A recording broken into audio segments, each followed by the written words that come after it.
You ever wonder what gives coffee its kick? Or, what makes certain medicines work so well? Well, a lot of the time, the answer is a fascinating family of molecules called amines.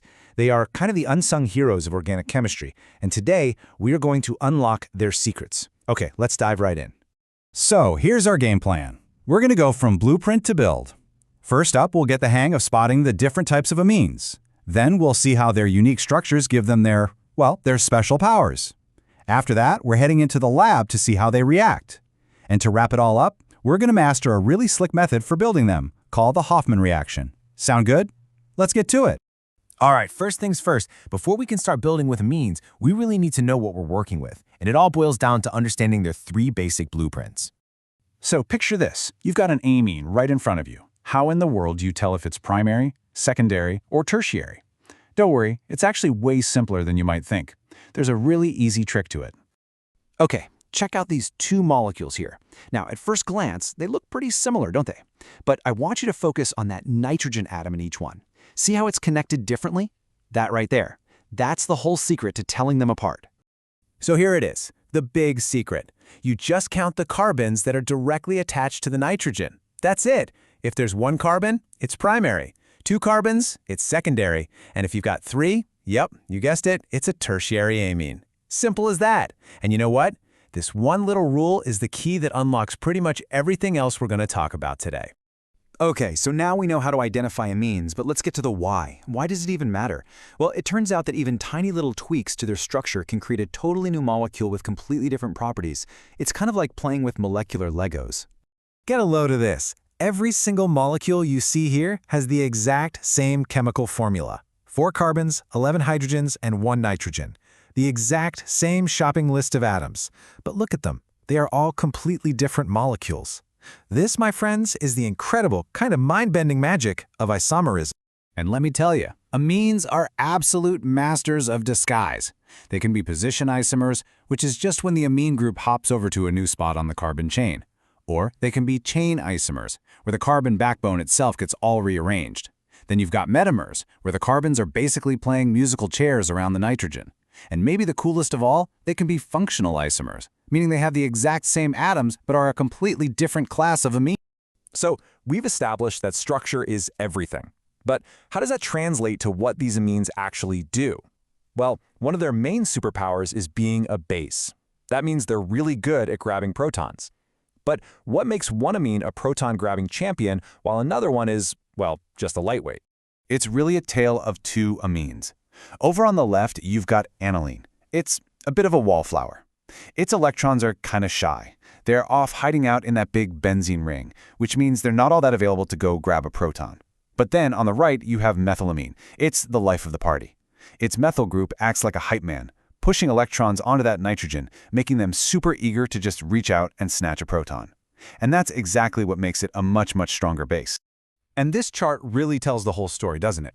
Aniline is way down at the bottom of the pile, while diethylamine with its 2 electron-donating groups is the undisputed champion of basicity. The takeaway here is really simple. The more you can pump up the electron density on that nitrogen, the stronger the base you're going to get. All right, we've got the blueprints, we understand the properties. Now it's time to get our hands dirty and actually build something. In this section, we are heading into the lab to see how these amazing molecules are made and what they can do.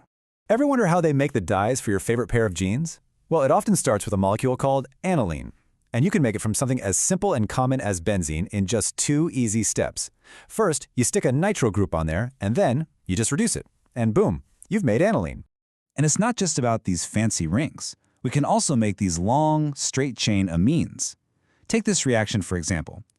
We start with a pretty simple molecule, and with a couple of clever steps, we end up with something called hexane 1,6-diamine. So why is that so cool? Because that molecule is one of the key ingredients for making nylon. Okay, so let's say you've made an amine in the lab, but you're not 100% sure which kind it is. How can you figure it out? Well, there's a classic lab test that'll give you a pretty big clue. But you might want to hold your nose for this one.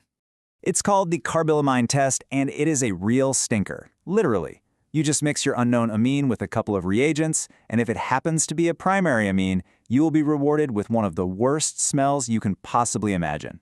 So if your lab suddenly smells like a skunk's old gym socks, congratulations, you just found your primary amine. All right, We are about to dive into one of the most clever and useful reactions in all of organic chemistry. It's a true masterclass in molecular engineering, and it's called the Hofmann reaction. The Hofmann-bromamide reaction is basically a molecular magic trick. It takes a primary amide and it transforms it into a primary amine. But here's the twist. It actually plucks out a carbon atom along the way.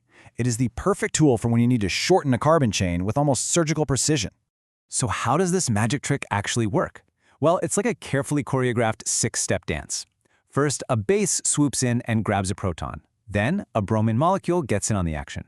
The base comes back for a second proton, and then, here comes the star of the show. The R group does this little hop from the carbon over to the nitrogen. After a quick splash of water, a molecule of CO2 just pops right off, and we are left with our perfectly formed primary amine. And this right here, this is why the Hofmann reaction is so brilliant. It's a clean freak's dream. You get exactly the primary amine you want without any of those messy secondary or tertiary amine side products getting in the way. It is all about precision. Wow, we have been on quite a journey, haven't we? From the simple blueprints of amines all the way to the intricate dance of the Hofmann reaction. We've seen how these amazing molecules are the fundamental building blocks of everything from life-saving drugs to the very DNA that makes us who we are. So, the next time you sip your morning coffee or take a pill for a headache, maybe just take a second to appreciate the humble but incredibly powerful amine.